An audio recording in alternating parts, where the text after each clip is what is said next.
বাঙালির শ্রেষ্ঠ উৎসব দুর্গাপুজো। আর এই উৎসবকে ঘিরে 8 থেকে 80 সব বয়সের মানুষের মধ্যে তৈরি হয় এক আলাদা উন্মাদনা। যদিও মা দুর্গার আগমনে এখনো 100 দিনেরও বেশি সময় বাকি, তবু উত্তর দিনাজপুর জেলার কালিয়াগঞ্জে এখন থেকেই শুরু হয়ে গেছে পুজোর প্রস্তুতি ও উৎসবের আবহ। প্রতি বছরের মতন এবারও দর্শকদের নতুন চমক উপহার দিতে মাঠে নেমেছে কালিয়াগঞ্জ স্টেশন সংলগ্ন ঐতিহ্যবাহী বৈশালী সংঘ। চলতি বছরে বৈশালী সংঘের দুর্গাপুজো 51তম বর্ষে পদার্পণ করতে চলেছে। সুবর্ণ এই মাইল ফলকে পৌঁছে কোনো খামতি রাখতে নারাজ উদ্যোক্তারা, সেই কারণে বহু আগে ভাগে শুরু হয়েছে পুজোর যাবতীয় প্রস্তুতি। ইতিমধ্যে মণ্ডপ প্রাঙ্গণে জোর কদমে চলছে প্রতিমা নির্মাণের কাজ। এবারের পুজোর প্রধান আকর্ষণ হতে চলেছে দেবী দশভুজার বিশেষ প্রতিমা।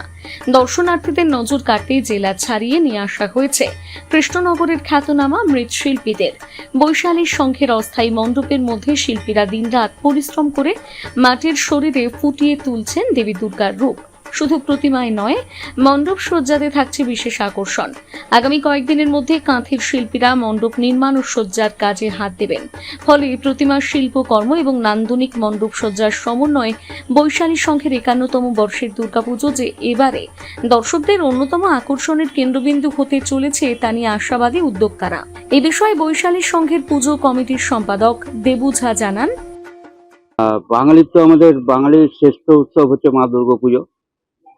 প্লাস সনাতনীদের সবারই পুজোই হচ্ছে দুর্গাপুজো। তো 3 মাস বা 5 মাস আগে পুজোটা নয়, আমাদের হচ্ছে এবারকার হচ্ছে মাসে হচ্ছে আমাদের যে মৃৎশিল্পীরা এসছে তারা কারিগর থেকে এসছে এবং তারা হচ্ছে গত বছর আমরা তাদের সঙ্গে যোগাযোগ করে হচ্ছে কন্ট্যাক্ট করেছিলাম এবং তাদের তো বিশাল কৃষ্ণনগরের ব্যাপার, সেই জন্য তারা এবার বৈশাখ মাস থেকে বলেছিল শুরু করব, সেখানে আমরা জ্যৈষ্ঠ মাস থেকে দুর্গাপুজো শুরু করি, প্রতিমা বানানো শুরু করেছি। কি আকর্ষণ থাকছে এত আগে বলে? বৈশালী সংঘ তো প্রত্যেক বছরই কিছু না কিছু আকর্ষণ করে, তবে এইবার আমরা মাকে সপরিবার নিয়ে এসেছি এবং কৃষ্ণনগরের মৃৎশিল্পী দ্বারা আমরা কালিন্দবাসীকে হচ্ছে মাকে হচ্ছে তৈরি করছি, কালিন্দবাসীকে হচ্ছে দুর্গাপুজোর উপহার দেবো বলে। এবং সাথে হচ্ছে আমাদের হচ্ছে প্যান্ডেলও হচ্ছে সামঞ্জস্যপূর্ণ মায়ের সমান হচ্ছে করে তুলবো।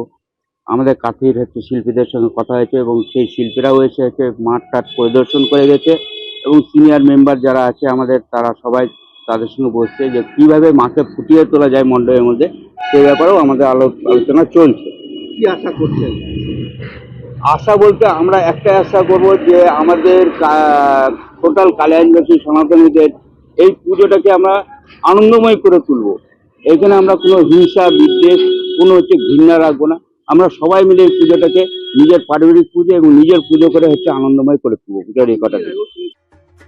উত্তর দিনাজপুর থেকে অনুপ জেসওয়ালের প্রতিবেদন, নিউজ টুডে।